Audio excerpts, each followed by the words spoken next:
geldim geleli, şu gönlümün gamı gitmez dahine.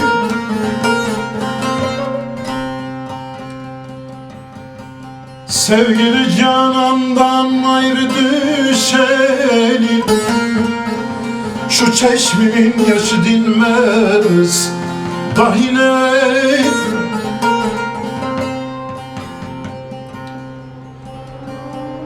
Neylersin sen anın çırağını yakıp, olur olmazların kahrını çekip. Dört yanımı saldı engelli rakip, vadesi yetesi olmaz dahine. Dahine, dahine, dahine.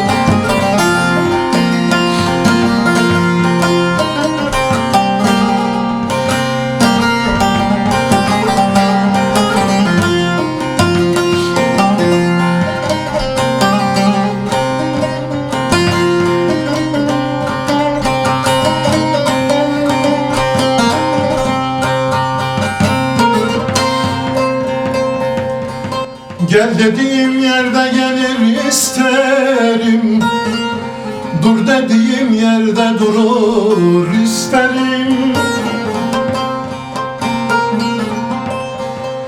Bir halimden bilir canım isterim, gönül sahibini bulmaz dahine.